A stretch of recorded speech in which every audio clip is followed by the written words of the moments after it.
The business could be broken down into three categories. You got a leads problem, you got a conversion problem, or you got an engagement problem. It doesn't matter what that business is. You don't have enough leads, you're not good at converting those leads, or you're not good at engaging with those people. It doesn't matter what the business is. So he's generating 3,500 leads. My business is generating 1,000 to 1,500 leads a month. If you're generating leads, then somebody's got to convert those leads, and that's where skill comes in.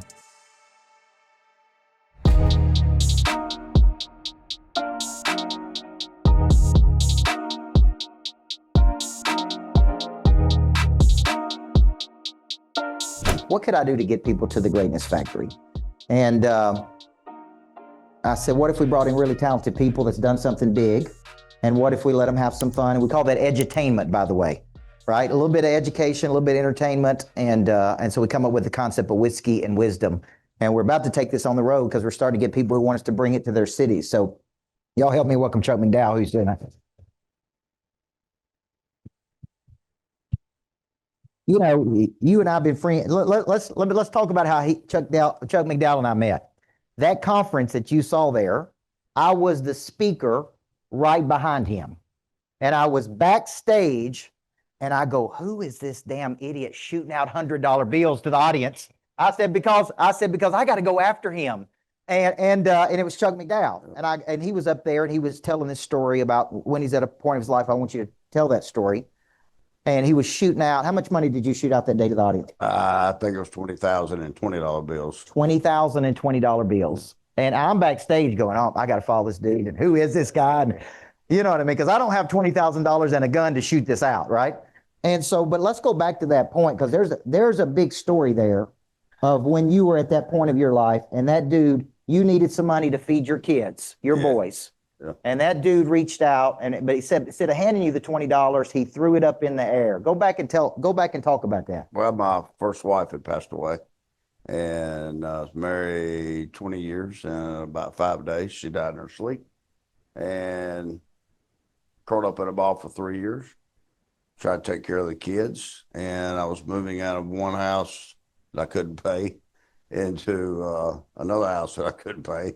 And I needed $20. I had a U-Haul. It's been a long, at that time, it'd been a long time since I'd moved myself. That's not fun.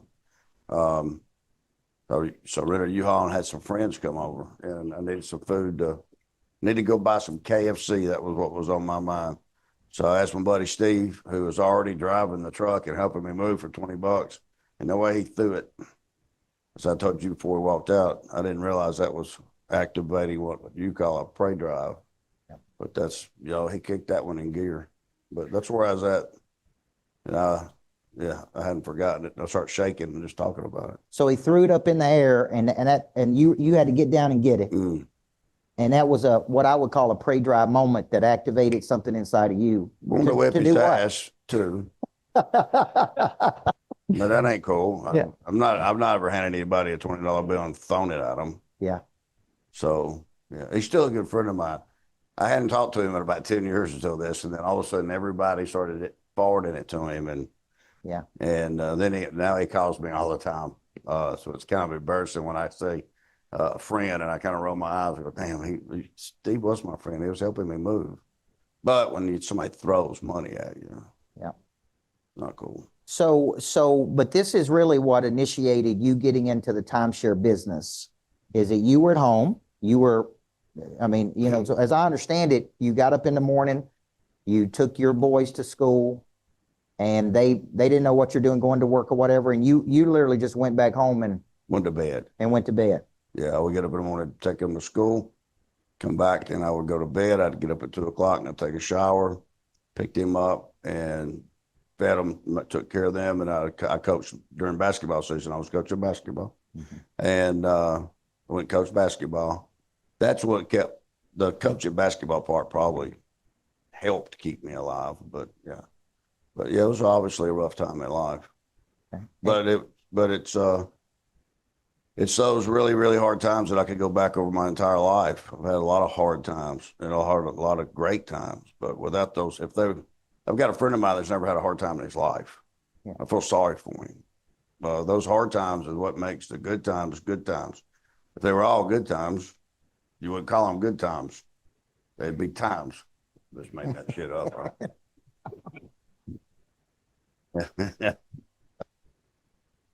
And I would kind of apologize to Timmy.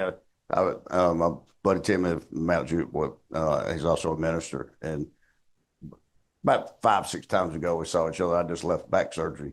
And for some reason, you ever seen anybody after surgery decide they wanted to say every cuss word they can say?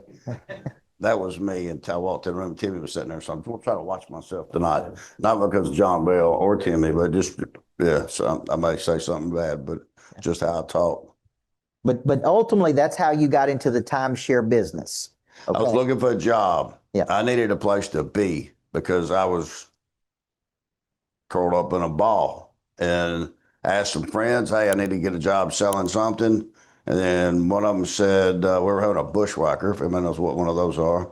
I think I was on my 5th or 6th one. And they said, you need to come sell timeshare at Wyndham with us. And I said, you know what? I always thought about it. I've always in my mind thought that when I became older, like 65, that I would go to Hawaii and sell timeshare on a beach. I don't know why. I didn't know what timeshare was. And so I went and interviewed at Wyndham. And they've now sued me 3 times. I was their worst hire ever, without any doubt. Yeah, they've admitted that. And I'm on their no hire list. And I go, you would hire me, you know, because I can sell more timeshare than anybody. But I interviewed with them. They hired me. I thought with Marriott and Hilton and Wyndham, and you can just keep naming all these great big names, Disney selling timeshare. There's no way it's fraud. There's no way the fact it's not criminal is what fights, and I keep fighting every day to make that. I want to be put out of business, so I want people to stop lying to people to sell timeshare so I can go find something else to do. This is not what I want to do. I've learned this is what God had planned for me to do, because every time I think they have me, he shows where they don't have me, and I keep getting through that little crack. So I wish he'd have picked somebody else, but I also do enjoy the Bentleys and Rolls Royces and stuff that comes with it. Not acting like I don't enjoy the beach houses, Natalie, but yeah, it's hard. But yeah, I started selling, and I decided I was going to quit. Friend of mine said, Chuck, you can't quit. And Glenn Dilly, he's passed away. I just want to say his name, throw it out to the world. My buddy Dilly said, Chuck, you can't quit. And I said, why not? He said, because you've not been the #1 sales rep yet. And I know you too well. And I said, you bastard. I said, you're right, I can't. So I said, what if I'm #1 for 30 days? He said, you might be able to quit then. So I told myself for 30 days I was going to make up shit they ain't never heard of. 43rd day I quit. The lady looked at me. She said, this is the sixth time I've bought timeshare from Wyndham. You're the most honest timeshare salesperson I've ever met. Pretty much nothing I said was true. Yeah, that was a really low moment, but it turned out to be a great moment. It was one of the moments you go, how did you do that? But it's almost like God had me lie to help. It's odd. The Lord works in mysterious ways. So that's how it started. So did everybody catch that? The woman said, you're the most honest timeshare salesman I've ever met. And he went home that night and said, they got you another whiskey, by the way. It is called Whiskey and Wisdom, right? Thank you. Cheers. But let us have whiskey in here, Chuck. Oh, that's right, the rug. We got to talk about that. They got insurance on rugs. Yeah. Oh. Mom was looking back at me like, you ain't feeling it. I don't know. Get some cigars and whiskey in there. All right. Sorry. All right, now where were we? Go ahead, bud. So, all right. So you go home that night. You become the #1 timeshare salesman at that company. Yeah. Okay. You go home that night and you go, I can't do this. Right. Yes. And you literally, right after that, started calling people that you had sold timeshares to. Yeah. And telling them that they need to get out of this timeshare. Nah. Kinda? What I want to do is, I did not want to go to hell for selling timeshare. That was my goal. And every time I say that, people laugh. I don't know why I think that's funny. But I say a lot of shit, people laugh that I don't think is funny. But I just didn't want to go to this. I've done plenty of stuff to go to hell.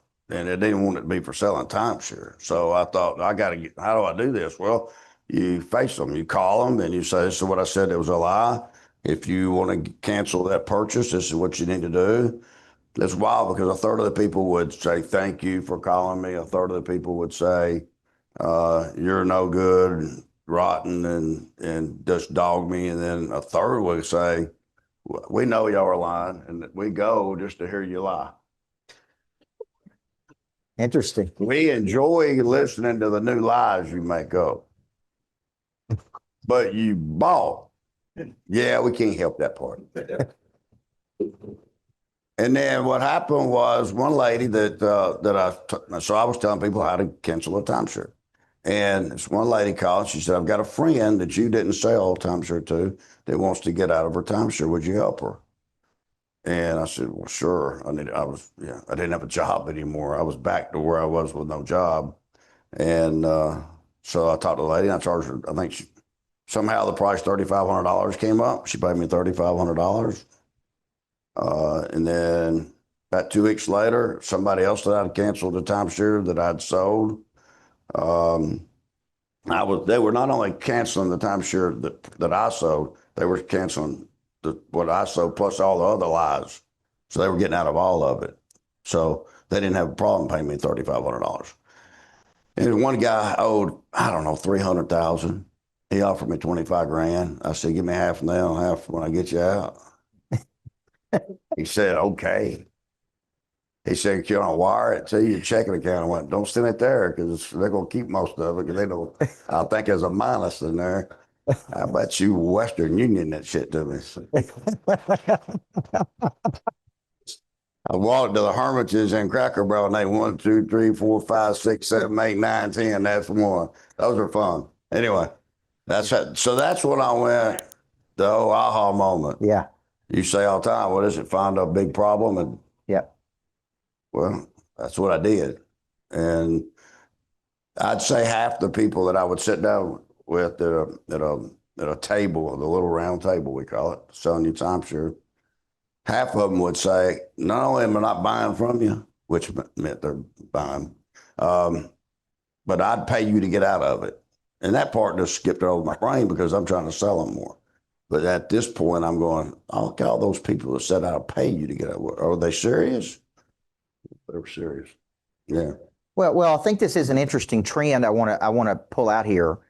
We had Brad Lee here at the last Whiskey and Wisdom, and he created Lightspeed. He was really a pioneer in that industry because he created that in the early 2000s when there was no online training. Chuck really created an entire industry where there was no industry. There was nobody getting people out of timeshares during this period, right? And that was what year? Oh my. So you got me here. 2010. Okay. 2011. So started with just you. You're getting people out of timeshares. My little round kitchen table in Mount Juliet. Okay.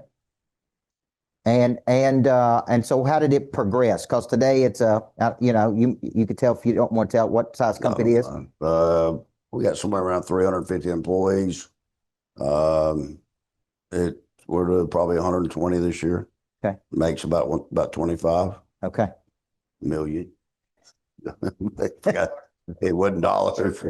A little pocket change, yeah. Yeah. So all right. So talk us through the progression. Was it an all-out war with the timeshare people from the very beginning, or because this has been going on for years? I mean, you've been served lawsuits on Christmas Day. Yeah.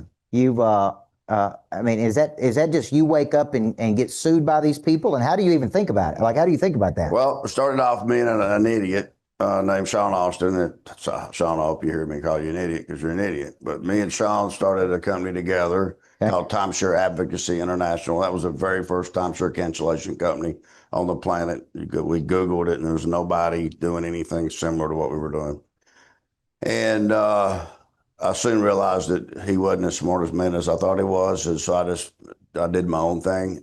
We started off, he was going to handle the canceling the timeshare, and I was going to handle the sales part. He'd been in the Navy for 25 years, never ran a business. His only work experience was selling timeshare at Wyndham, so he didn't have the business experience I had. So that's when I formed Wesley Financial Group. Wesley Financial Group was originally formed in 1989 as an insurance marketing company. I was in the health insurance, life insurance, annuity business. And Wesley's named after John Wesley, the founder of the Methodist Church. And so, yeah, my family owned the largest construction company in the Southeast when I was a kid, and I didn't want to use my own family name, which is odd to now, because now I'm the old guy in the family now. But back then I was a young pup. I didn't want to take what they'd done to use it for my own benefit, although it was my name. Yeah, it's just slowly, we started off me, and now we got office, we got 50,000 square feet in Franklin and about 20,000 square feet in Las Vegas, 350 employees. So we've canceled over 50,000 timeshares. Been sued. This time last year, I was spending $1 million a month on legal fees. We only spent about 300 today, which is amazing. It's like Christmas time. So we had 4 lawsuits this time last year. We've settled 2. Still have 2 to deal with, and but those are timeshare. Those are lawsuits from timeshare resorts. Those are massive. They don't just come after you a little bit. They come after you with everything they have. One that we settled last year, I tried to have a little meet and greet with them, a little lunch in Orlando, and hey, let's sit and talk. Normally things happen good if you talk. If you just keep fighting, nothing happens except attorneys make money. And they looked at me across the table and said, Chuck, you don't quite understand. You're public enemy number 1. And we're not stopping until your entire effing family are sleeping under a bridge. So after we win $30 million from you in a couple of months in federal court, you're going to think it's over, but it's not. We're going to continue coming until you and your entire family are sleeping under a bridge. And I don't know where this came from, because I wish I could have a redo on this one. But my response was, bring it, bitch. Okay. But when somebody tells you you're going to be sleeping under a bridge, I don't know what you're going to say. I mean, but bring it, bitch wouldn't be what I would go with now. But maybe that worked. We settled. But yeah, I've been served on Christmas Eve. I had cars follow me everywhere. I had a black Mercedes follow me everywhere for 14 months. Everywhere I went, they were behind me. 777 tag. I finally hired my own team that was following them. I think I can say that now. I mean, I've had the FBI in my parking lot. I don't know that I'm not saying the timeshare industry put them there, but at one point, that was probably the lowest point. Was I had a sales team in a little office in Mount Juliet. We had 20 booths, sales booths. I'm buying leads from people that supposedly own timeshare. When you buy leads like that, you know, yeah, if 20% of them did, that was good. And we're cold calling. And I had a closer that was, each closer had 5 people on the phone. If they got somebody on the phone that even act like they on the timeshare, hold on one second, transfer the call. And everybody quit one day. And they said that the FBI would talk to them. And I got a phone call. Me and my wife, Joanne, were driving down the road, and Tina, my receptionist, said, Chuck, I was calling to let you know that I'm packing my stuff and I'm leaving. I said, wow, why would you leave me? She goes, well, the FBI's in the parking lot looking at me. I'm well, the FBI's not in the parking lot looking at you. It's the FBI in the parking lot looking at her. And they ran off. They talked to all my employees one day leaving, or called them on the phone if they didn't talk to them. And everybody quit. And it was me and my son again. So I had a decision. I could either quit or I could hire more people than the FBI could run off. And I went with that. So I started doing group hiring sessions. Now, if I'm not mistaken, I mean, one of your real skill sets is understanding marketing. So I think about 2 things when I think about Chuck McDowell. Number 1, remarkable boldness. When I say remarkable boldness, I mean at the upper tier of remarkable boldness. And number 2, just understanding marketing. Okay. Is it true that you're currently spending about $500,000 a week in Facebook ads?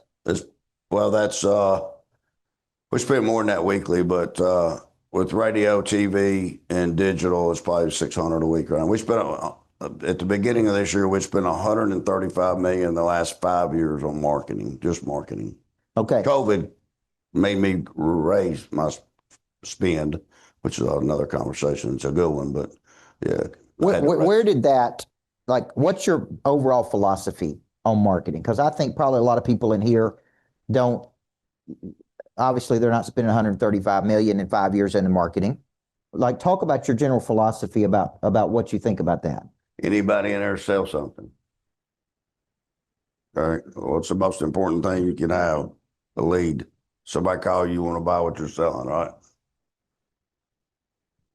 Your key is you got to spend enough money to have enough people call you to ask you to buy what you're selling. You don't need to, cold calling's cool. I mean, you can, but to learn how to place a Instagram or Facebook ad in front of somebody after they just Googled or talked about something into their phone, they don't realize their phone's listening to them. And you put ads in front of them, they go through, and you have a hook. You learn what a hook is, and you get them to fill out your little page, and you hit that button, and we got a lead. To teach somebody how to do that, to have that process is, in our world, everybody in this room, it's a secret to your life.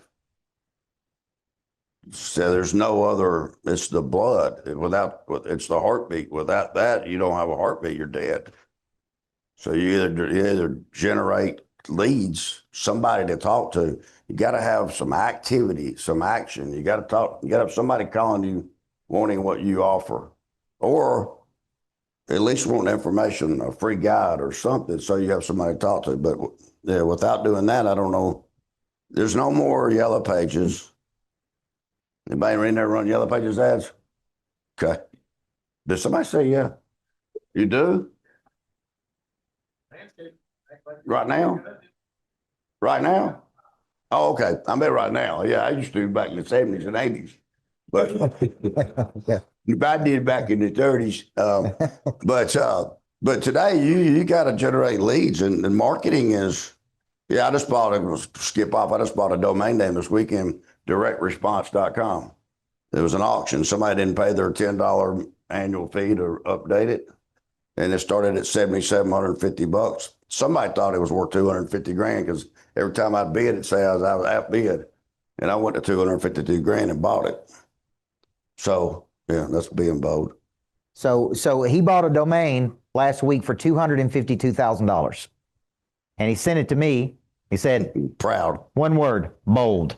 It's bold. Now, so there's a lot of people in here going, okay, what do you do with that? Like, why would you buy it for $252,000? Like, what's your thoughts about it? Everybody here needs direct response. That's what we do. I happen to be a timeshare cancellation company, but really I'm just a marketing company. I'm a lead company. I generate leads for a product. They talk to somebody that qualifies them. So if they qualify for our service, same thing you would do. Then that person either close them. I like having somebody else close them because it makes the company look bigger. It either makes your company look bigger than it is, which is nothing wrong with that, or it makes your company look as big as it really is, and you want them to know that. But everybody wants that, so we're going to offer that service to other people, where I will come in and do your radio. Same thing we do for Wesley Financial or medical house calls or anything else I'm involved in. I'll do your radio commercials. We'll do your website. We'll do your social media marketing. We'll do everything for you that we'll do for us for a fee. So that's what we're going to do. Me and my sons are going to do that. So when me and my oldest son came and spoke here, yep, you could watch everybody. That was the number one thing people want. Number one thing everybody in this room wants is more leads, and you want to close more people than you're already talking to. Besides that, we can stop talking. There's nothing else to talk about unless you need a therapist. And I can help you with that because I've talked to enough of those too. But really all you want is more leads and to close a higher percentage, right? How many leads is that generating per week? We generate an average of 3,500, somewhere between 3,000 and 4,000 incoming. I call them complaints, but they're leads. I like saying complaints. It just pisses off the timeshare business. But with 3,000, we average 3,500 incoming leads per week. Okay. And a close ratio of what? It sucks. Okay. Not good enough. Because I always say, this is an important point here, everybody. A business could be broken down into 3 categories. You got a leads problem, you got a conversion problem, or you got an engagement problem.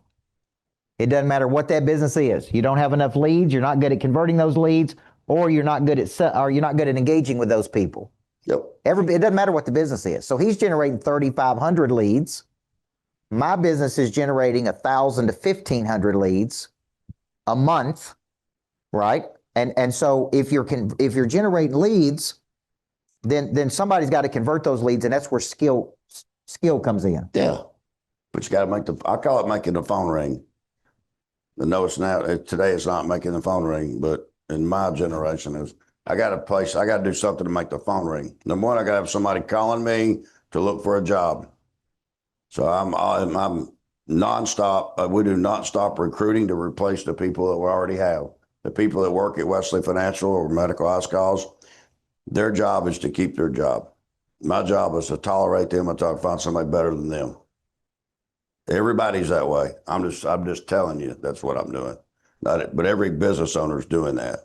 Don't act like they're not, unless they're okay with being average, and I'm not. But so you got to do that, and you got to make the phone ring. You got to get incoming calls. You got to get leads. If not, you get on the phone and do cold call, door knock. But it doesn't matter where you get the lead. You got to get a lead. We found the best way to get a lead is if you Google how to cancel my timeshare and you go to your Facebook, there'll be 10 or 15 other companies pop up, and I'm one of them. So I'm one of them. But I'm the guy that they're all copying and chasing. But when you get in the car and turn on your radio and you hear me all day, every day, now I'm not just one of those. Now I'm here and they're all down here. That's the only reason we do radio. So, and my radio commercials are not designed for incoming leads. They're designed to piss off the timeshare industry. That's all they're there for. Yeah. So my marketing team will, yeah, Dad, but I said, I don't care. It's just what I want to say. And I want the world to hear it. But that helps. Now I'll go somewhere and I'll wear my timeshare sucks t-shirt walking on the beach. And people, you're that timeshare guy, aren't you? And I'll start talking. Oh my, they want their picture made because they hear me on the radio. It works. So it really is a collusion of multiple strategies. Got to drive the leads. It's not one strategy, it's a bunch of strategies. And the radio, would you consider that marketing or branding? Being on the radio? Branding. Yeah. Just being known. Yeah. Okay. That's part of the marketing. Yeah.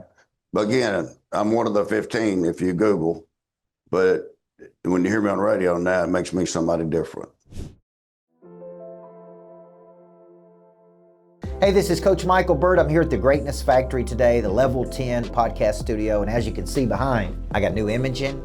I got a new concept. The big table is a metaphor for the biggest opportunities that are available to you that you're trying to work toward in your life. We're going to go to work on activating 3 parts of your nature. You first, that's science of winning. That's habits of the top 1%. That's the language that we use every single day. That's the activation of prey drive. That's the A to B exercise that we do. And then we're going to go to work on your business. And the business is got these 6 core components, right? The activation of your team's prey drive, the explanation of value, the lead generation system, the follow-up and conversion, the engagement after the sale. We then move to activating your wealth. 8-figure people stuck in 6-figure vehicles. How do we expose you to some of the best thought leaders in the world as it relates to what's going on in the market, how to make investments, how to raise capital, and put all this together, folks, and we are getting a seat at a much bigger table. I'm Coach Michael Burt. I can't wait for you to see this podcast. It's called The Big Table. We're going to help you secure your seat there. Follow along, engage with me, hit that subscribe button. Now, you got a new book coming out called Entrepreneurism is a Disease. Is that right? Actually called entrepreneurship as a mental disorder. Okay, that's close. I know some of y'all gonna laugh, or the ones that laugh the hardest understand.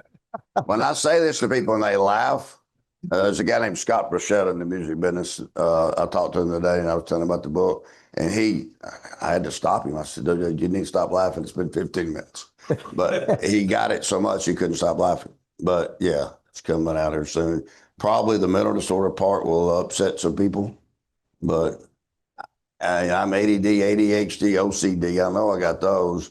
I got ESPN, CNN. I got all that shit. So yeah, it's a mental. If you're a proper entrepreneur, you must be slightly mental. I know it's funny, but it's funny. I got it. It's funny. Thank y'all for laughing. But it's also serious as hell. So if you fall off of a Carnival cruise ship in the middle of the ocean, it's kind of like an FBI in my parking lot. If you fall off a Carnival cruise ship in the middle of the ocean, what options you got? Tread water, right? What's another one? Just close your eyes and pray. Get eaten by fish. That's cool. I guess you turn into fish. That one. What's the other option? Swim like hell. I think this ship came from, this is business. I think this boat left from that direction. So I'm going to start swimming that direction, and I'm going to take a breather every now and then. I'm going to swim until I'm dead. I'm not just going to die. So in your business, if you're an entrepreneur, there's a point in life that you're going to go, I can just curl up and ball and die because I'm going to die. They're going to eat me. I'm stupid. I don't know what I'm doing. All that, it's going to hit you unless you're playing it safe. If you've got a 40-hour job and you got you a side gig, cool. It's not an entrepreneur to me. You're not even close to one. But nothing wrong. I have a brother, a little brother, does a 40-hour job, and he flips homes and cars, and he makes a fortune. And I keep telling him, if you'll stop that damn 40-hour job, you'd make 10 times money. He can't do it because he's smart. I wish I was not this kind of, I wish I had got a job at UPS, got one of the little brown shorts, and got me a little stock options, but that's just not me. So you got to know who you are. So I hear like Andy Elliott the other day was, everybody can be an entrepreneur. Complete, utter bullshit. There ain't no way. No, I can pick people in here that I know you, and no, don't do it. Don't do this. So don't fall off the back of that Carnival cruise ship because you're actually going to drown. You got to be just a little nuts to do this. Yeah. I mean, there's no other way to get around it. So yeah, it's a long answer to your question about the book. But so you've gotten involved in lots of businesses, right? Sometimes you got involved in a mortgage business. Yeah, boy. $20 million. You got involved in a arena football business. Oh boy. Okay. No, so and you've got a very successful medical house call business.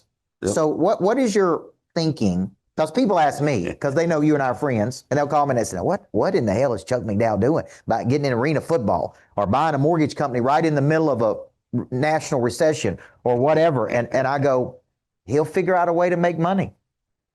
He'll figure out something or some win, whether it be one relationship or one thing or. So I look at it like you're going to find a way to win somehow. Is that your thinking when you get involved in these businesses? And why do you get involved in these businesses? So Scott Burchett and I had this conversation today that once you get something that's successful, I call that my circle, or that's just your circle. Don't do anything that does not touch that circle. So Wesley Financial Group, for instance, we canceled timeshare. These people, they take vacations. So now we have a company called Travel Smarter. So it's a monthly subscription. You can stay at timeshares, you can stay at hotels, you book your airline, you book your rent, you book everything through us. That touches my circle. Wesley Mortgage did not touch the circle. But so this is what the crazy part of being an entrepreneur is. Scott and I were talking today. Why do we do that? He has a whiskey, a bourbon, and a vodka company, and why? He's in the music business. There's something that causes us to continue to try to push. Yeah. I'm gonna speak for me. Something in me that continues to push me to be the best me I can, and I enjoy trying new things. I enjoy putting myself in situations that I can't get out of, and I do. Mm. And if you don't have that, you don't need to be in this game. If you don't, or you find you one thing, if you get where you're making a couple $100,000 a year, nothing wrong with this. I'm not talking negative about this. Find you one something, get you a coach, number one. I ain't saying this because I'm sitting there with somebody that calls himself a coach, because he is a coach, but it's a fact. If you find somebody that's going to help you save time and get to where you want to go quicker because of somebody else's knowledge and you don't do that.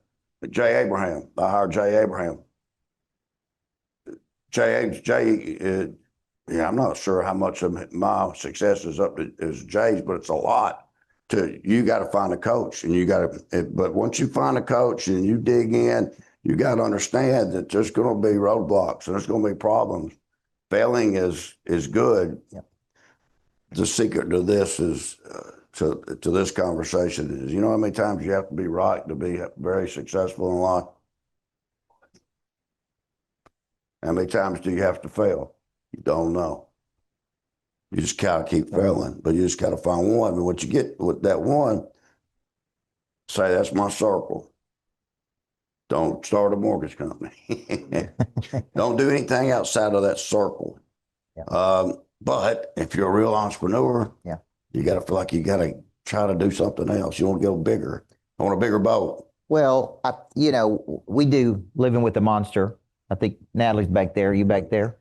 And we do a retreat called Living with the Monster around her book called Living with the Monster. And a monster is a driven person, an obsessed person. And one of the biggest things we see is a lot of judgment trying to understand that person. Why do you do this? Why do you think like this? Why do you work this hard? And the truth is, the prey drive is activated by a challenge. The prey drive, how many of you are better when your back's against the wall? Just look around the room. You need a fight to be in. You need a game to play. You need a trophy to win. You need something to go out there and win. And if you don't understand that, then you don't understand prey drive.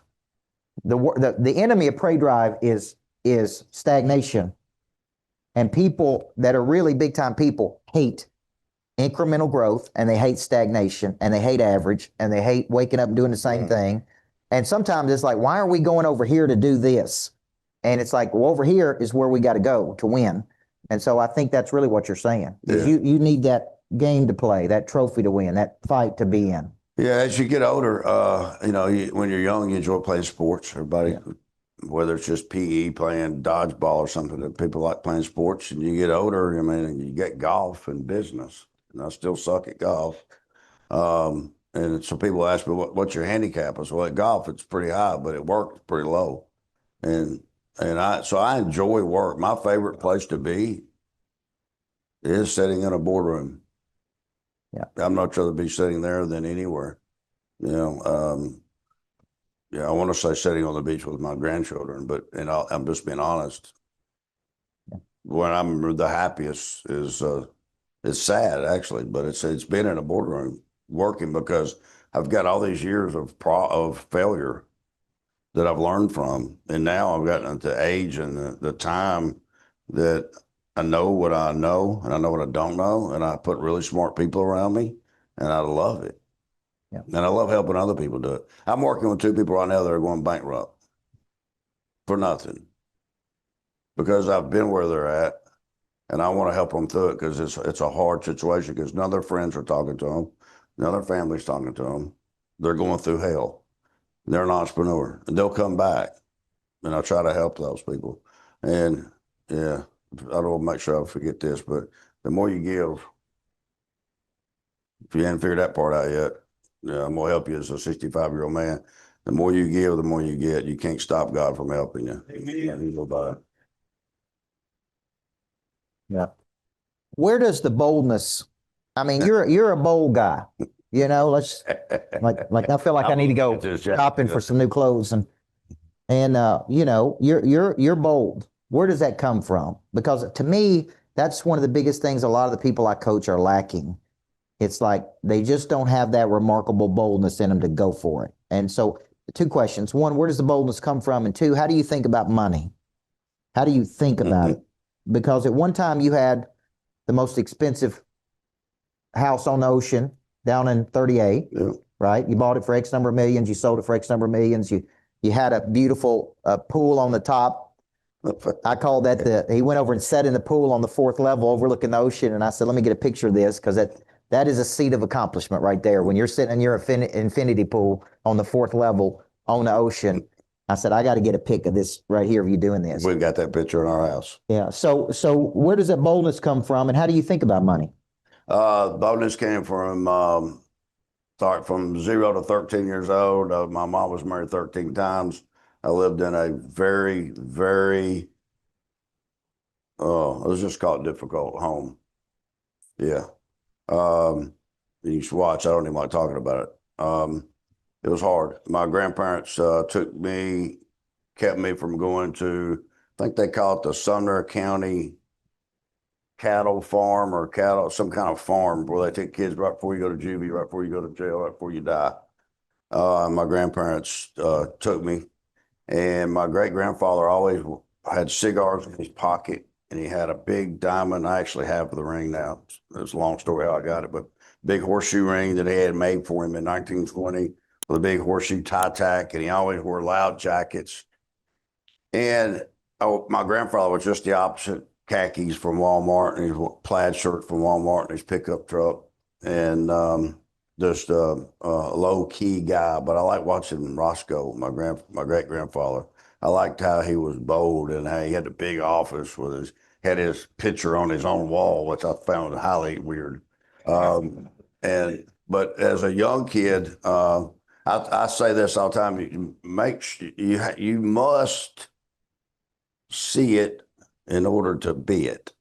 I don't think it's possible to be something you can't see. I can do the old story about the 4-minute mile. Everybody knows that story. But if there's nobody that's seen it, we still hadn't run it. So I try to make sure the young kids are around me that they can see it to be it. But I was able to watch. I went from being the poorest kid in school, February the 9th, 1973, about 4 o'clock in the afternoon, to the richest kid in school. And everybody at that new school thought I was just born rich, which was really odd because I was not that guy. And so the boldness came from being able to see it to be it. My younger sons will put on one of these bracelets. Dad, I just can't do it. And I go, no, dude, that just don't look right on you. I've always been like this. And at one point in my life, I decided I was going to tone it down and try to keep my target small. And I had somebody tell me that you need to keep your target small. Your boldness is making your target too big. So I tried to change, and I realized that's just not who I am, and I'm going to be me. Yeah. But how I see money is really important. Is my number one fear in life is not having enough money to help other people. It ain't got nothing to do with me. God's going to take care of me. He got me. God didn't take me here, nor you here, just to drop me off right here. He's got some other stuff planned. So I'm going to be all right. My number one fear in life is not having enough money to help other people. I see somebody on the Channel 5 news that, I don't know if y'all saw a story today, the lady can't fix her air conditioning. I grabbed my phone and started emailing. How do we fix this lady? How do we get her air fixed? If you do the same thing, you can't get out of the way of it. I mean, It's a good word.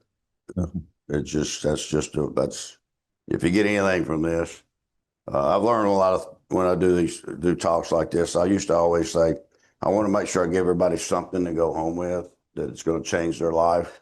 But I realized nobody really wanted that. Really what they wanted to do is they just wanted to hear my story, how I went from being rags to riches thing. And I still think that's silly, but I know it's what maybe people want to hear, but I'd rather just tell you that, give you 2 or 3 things that you go home and change your life. And number one thing is just start giving. And number 2 is get your phone to ring. And like when COVID hit, and I mentioned that real quick, is when COVID hit, Grant, I got a FaceTime from him. He was, he laid people off. And I said, dude, are you scared on Instagram? Thinking that Grant Cardone's not going to read it on Instagram. And about 30 seconds went by and I get a FaceTime from him. Oh, he just FaceTime me. I ignored it. He called me right back. Do I look scared to you? Blah, blah, blah, blah. Actually, you do. But just laid off a bunch of people. That seems scary to me. I added $100,000 a week to our marketing budget immediately so we would not lose anybody. Anytime everybody turns right, turn left. We're not a group of smart people. Sorry. Never underestimate the ignorance of the American public. It may piss you off, but seriously, as you go through your marketing, just remember, it's me. I'm not saying Just because you buy timeshare doesn't make you stupid. There's no way that a highly intelligent human is going to sit in front of 5 or 6 people that walk by you telling you the exact same thing, and your brain's not going to believe them. But it also does mean you buy. So I have to keep that in mind as I'm marketing. Find out who your clients are, find them and market to them, make your phone ring, and close them. That's what everybody wants. Let's take some questions from the audience tonight. We got time for a few questions here tonight for Chuck. What would you like to ask him? Just raise your hand if you got a question. Probably some question right over here. Go ahead.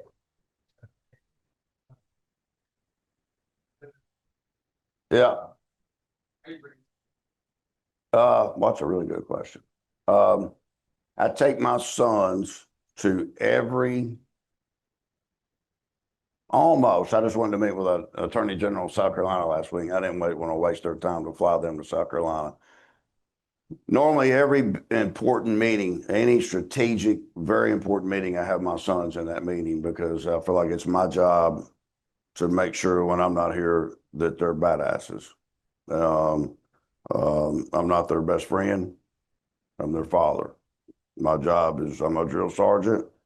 They call me Nick Saban. They said, Dad, it's 48-3 at halftime. Will you back off? No, you left tackle missed the block. So, but yeah, good question. I try to involve my sons. Now what's happened though is my sons will send me an email or text and I have to put it through ChatGPT because I don't know what the hell they're talking about. Yeah, my oldest son is my chief branding officer. So he's in charge of all sales and all marketing.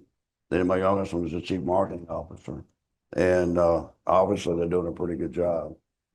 And they make a lot of money. They drive nice Porsches. That's fun. It's fun to watch them come to the office with a new car. And they didn't tell me they got it because they didn't know what I was going to say about it. Because I remember doing the same thing with my grandparents. Like, I don't want to tell you I got this new car because I'm afraid you're going to get mad at me. I'll tell them, guys, I love the fact y'all buying new cars. Tell me, oh, I traded 3 other cars. You get it. You don't have to explain where you got the money. But yeah, that's a good question. And that was, well, I think you were here when I had my oldest son here and we spoke.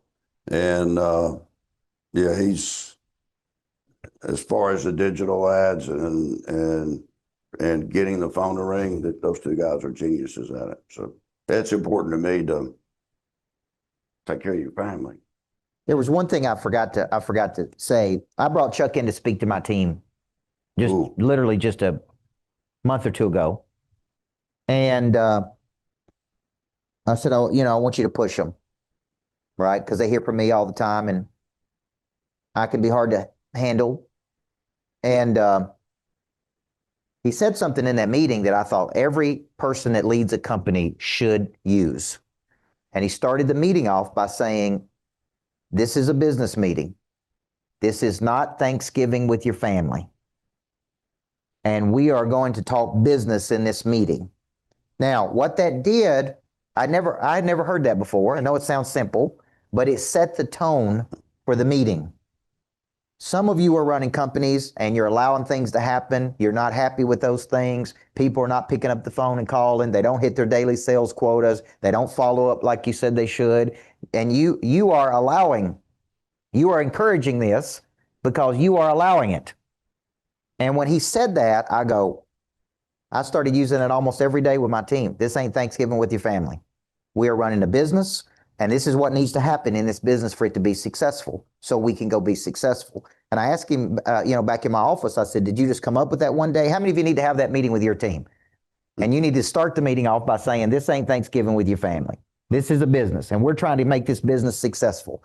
And it just kind of set a tone for that meeting that was pretty intense. It's a pretty intense meeting. But that's exactly what I wanted for my team. Okay, so did you just walk in one day and say that, or did you just come up? Well, as I've become what I call when I was young, I would meet somebody like me and I said, he's just an ornery old man. And I'm becoming an ornery old man. I don't enjoy being around ignorant or assholes. I have a 1 car length rule. I try to keep 1 car length from all stupid people and assholes. But I start with, when I sit in a meeting, to lay down some ground rules. Like I told Coach earlier, I was in a meeting the other day. There's 5 of us, And I did not do this at the beginning of the meeting, and I paid for it. But I like starting meetings. Well, here's what we're going to do. We're going to have a business meeting, and when someone else is speaking, I prefer you not go, yeah, because that is, if you're selling on a telephone, record yourself and listen to that. But that is a form of communication. But don't do that. I said, but I'm going to do that, and you're going to do that. But let's try not to. But let's make one promise to each other is when one person is speaking, we're going to let them finish their thought. Everybody would agree with that, correct? That's the way you should run a meeting. But what happened when I didn't say that, I forgot. We started talking. Friends were involved. At one point, 2 people were talking and 3 people were talking, and the one person from this 2-person team was trying to, y'all have all done this. They're trying to recruit me to their conversation. And one from this 3-person were trying to recruit me. They're all looking at me, trying to get me to talk. I'm looking at them, I'm going, which one do I listen to? And yeah, if you set ground rules, simple ones like that, like this is not Thanksgiving dinner. This is a business meeting. So if I ask you a question and you know the answer is this guy's not doing his job, I need you to tell me. And I need you to not talk when somebody else is speaking. Let them finish it. But now all of a sudden you're not in control of the meeting. Yes, you are. But it makes you successful. It makes them successful because they appreciate the fact they're not wasting their freaking time. If not, you're having a meeting and probably you're having a meeting about a meeting. Having a meeting about a meeting makes you bankrupt really quick. Don't have meetings about meetings. Have a meeting to accomplish something. So we had a meeting. We talked about this for an hour. What are we doing now? Who's doing what? And then the key is, can I talk about touch a line? Do we have time? Yeah. So some of y'all, touching a line, everybody, PE class where they said you start the baseline, you touch a free throw line, blah, blah, blah. You always have that kid that would stop short, wouldn't touch the line, and bragged about beating you. We all had that guy or girl. You have to touch the line all day. We take a shower, you get the little squeegees, clean the water off. From that to making your bed, that's just daily touching the line. Showering, doing your basic stuff. But when you get people that work with you, co-workers that work in the same office with you or at the same company, and you expect them to touch a line, and they expect you to touch a line, and you call each other out. When me and Timmy played football together, I was lefty defensive end, he was my linebacker. If that tight end got off of me onto him, he's in my ass. He should have been. If that tight end got down on Beans, my tackle, Beans, dude, what are you doing? Or you could just ignore it and act like it didn't happen. And then you go on and you be average. So we've all been on winning teams. We've all been on losing teams. Losing teams will change you. Winning teams will change you. So it's business. Be on a winning team. That's good. There's nothing wrong with gently calling. I wonder where they got all the kids from. You're not doing your job. I'm going to do more because you will not touch a line. So, and as fast as I could say it, that's what touching a line means. And to me, that's a fundamental backbone of every successful business is you touch a line. People see you touch a line and you expect others to touch a line. And those others expect the people that work with them to touch a line, and it becomes contagious. The other becomes contagious also, not touching line, and it's okay. So you can either be a loser or a winner. You got to touch the line or not touch it. I love it. Go ahead, Leon, and then we'll come back. Question on marketing. So I understood it's 600,000 a week, roughly 35 weeks a week. Comes out to about $170 a week. What's your closing ratio? What does that look like? It sucks to me, but probably 10%. Yeah. Spending about $1,700. Yeah. We're bringing in 2.7 a week. So I'm spending that. It worked. So like we were in a meeting the other day and everybody was slapping each other on the back because we had the biggest week ever in July. And I'm just sitting there just Nick Saban, they all look at me. Nick Saban is 48-3. Look at this guy. I'm like, sorry, guys, we're just not. Yeah. We have bonus structures and people are closing deals at lower price points just at their closing percentage. you have to be able to take that lead and you got to break it down at every angle. Every time that lead goes somewhere, there's a crack. There's somebody dropping the ball. There's something happening right or wrong. And you got to be able to you got to be able to follow the bouncing ball. And there's a lot. If you got 350 employees like I do with $100+ million a year business, I got bouncing balls everywhere. I'm trying to make sure that I know what's going on. And to do that, you got to hire the right people. You cannot do this by yourself. So, I don't know if I'd answer your question, but How AI has changed your whole marketing strategy. yeah. The number one is we have AI listen to our sales calls. I mean, I know how many times you go, I know that your voice tempo changed when your brain thought about the price you were going to have to ask for.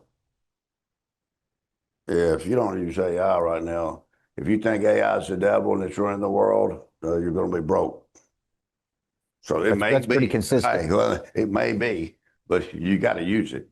Go ahead right here. That was crazy, wasn't it? Yeah. I'm really ready to understand. Yeah. Yeah.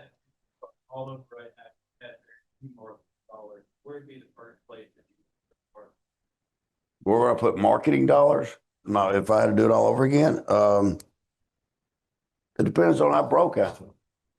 Honestly, I'll go knock doors if I have to. I'll go take a job that I don't want, Wyndham. I'll go take a job I don't want to make enough money that I can get to where I want to get. But if I've got enough money to market and the product that I'm selling, you got to start with just your basic Google search. But if you don't know how to properly hit social media, you got to properly know how to do it. And the problem is, there's really nobody out there that knows how to properly do it. And the ones that do are selling courses on how to do it. They're not actually doing it. Well, you got one more? One more up here. said it stood out to me about the beginning was it's their job to keep their job. And my dad's a preacher in the Methodist denomination, but that's why Wesley Denomination stood out. Yep. Had a history of just being a nice guy. I'm the CEO of my company, and hanging on to shitty talent was kind of something that was a detriment to us. And so I really like what you said about setting the frame along with Thanksgiving angling, that it's their job to keep their job. Is that something you've always had, or are there some experiences that you had with employees? All both. I mean, it comes through experience, but I explain it this way to my team. If I own the Tennessee Titans and you're my number 3 wide receiver, and I got a cat that plays for the Chargers that's a better number 3 wide receiver that for less money or the same money as I'm paying you, what should I do? I got to go get this guy. You're going to be my number 4 or you're gone. And that's my job. The easiest way to do this is simply this everybody. Great question. If, did you have salespeople now? No.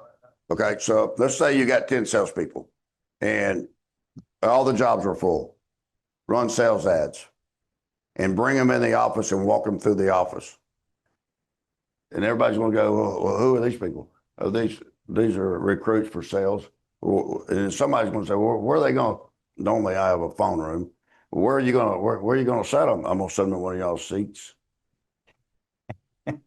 If you do that, I was going to say a few times, but we do that all day, every day. Our recruiter is nonstop recruiting. Like right now, we got 4 open spots, but I have her this week trying to hire 20 or 30 people. I'm trying to get rid of people that are not touching the line and replace them with people that I think that will. That's good. All right, let me end with this, and I'll let Chuck step out, and I'm going to say a few closing words to you. Chuck has a thought. If you knew how many times that he and I encourage each other, text message each other, appreciate each other. I'll get messages from him saying, man, love you, fighting for you. I'm thinking about you today.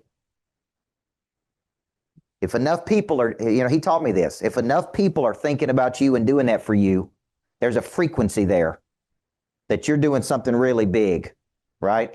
And you're just thinking about other people and encouraging other people because they're in a dogfight just like you are. right? And we probably do that, if not every week, every other week. Yeah, I'd say every week. Yeah. Yeah.